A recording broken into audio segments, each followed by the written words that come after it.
guys, it's definitely been a while, but I'm back.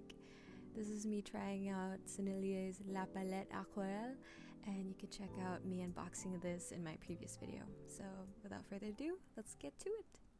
Since this is supposedly a beginner-friendly palette, I figured it should be great for a beginner to test it out and see how friendly it is for me. I wanted to try to go through all the colors, but for the first painting, I followed this video up here done by Kellogg's Loops. You should go check him out. I'll add the link to his video down below.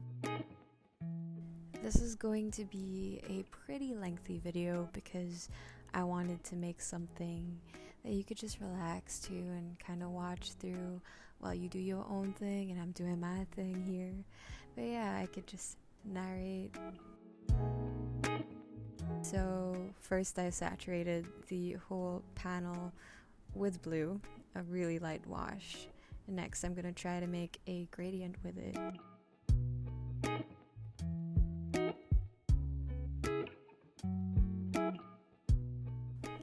I wasn't really sure if it was cheating to kind of just add at the top, but you know, it's art, it's painting. I think it's fine to just like go with the flow, huh?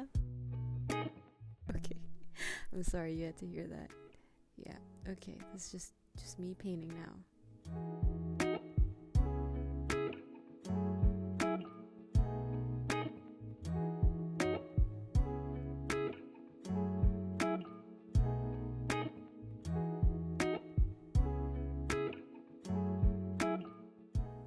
Okay, so as you can see, time has definitely passed by, and it is late afternoon, I believe, when I did this. I waited for the paint to completely dry before adding this layer. This will be our wave. Okay, so yeah, I made sure it was way more saturated when I put the first line down, and then I added more water as I went further down, and then I tried to make a weird invisible waterline boundary thing so that the paint won't go past it, and I kind of just traced this other dark line. Am I doing a bad job explaining this?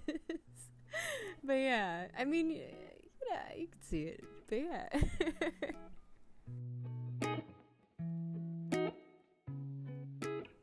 Okay, I know I'm handling the brush badly, but okay, it also kind of looks whack, but it'll look better, you know. Art sometimes looks weird at first, but when you keep going and adding to it, it'll get better, or worse, but it'll get better.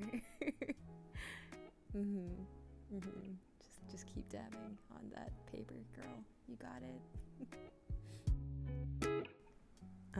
See? It's not too bad. This is the second to the last wave.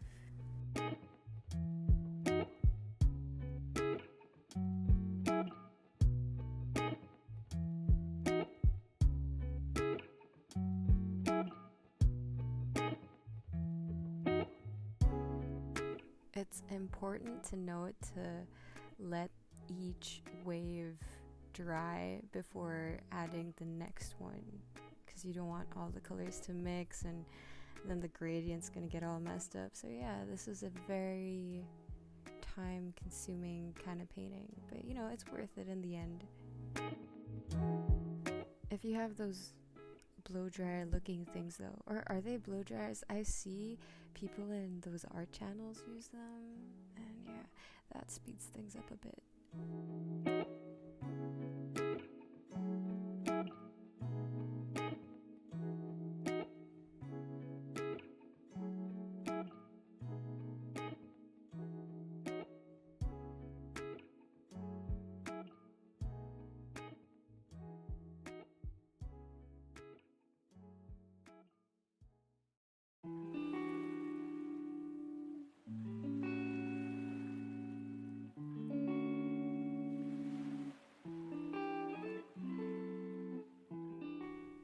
So now it's the pretty fun part of adding more detail into the painting so it doesn't look like whatever it looks like right now.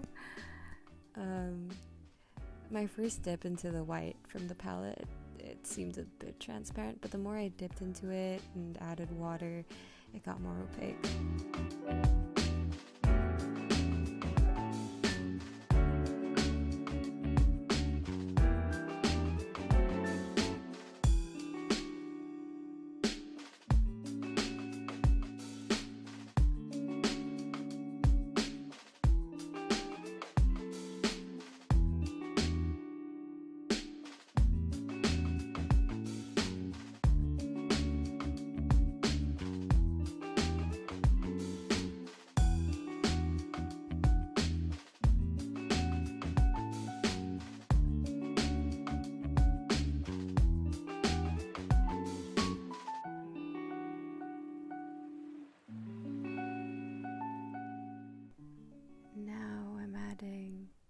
More of that detail in the waves when the light hits it, and just to make it look more like waves. I don't know what they're called. The mini light in those mini waves.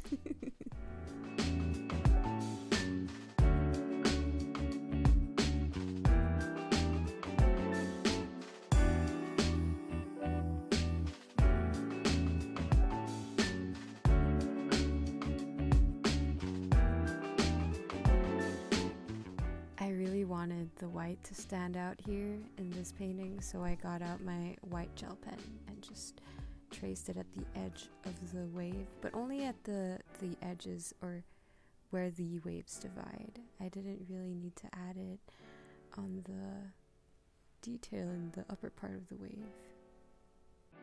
Here you don't really need to be conscious about how it looks or too particular about it. I think making random zigzaggy stuff was fine. I didn't really notice anything wrong with it with the end result. But you know, if you want to make it look more like a pattern, then you should just go for it. Do you. There's really no rule here. But yeah.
Now I'm flicking the paintbrush with a dark blue and then adding white later on just to give the waves more of that crashing effect.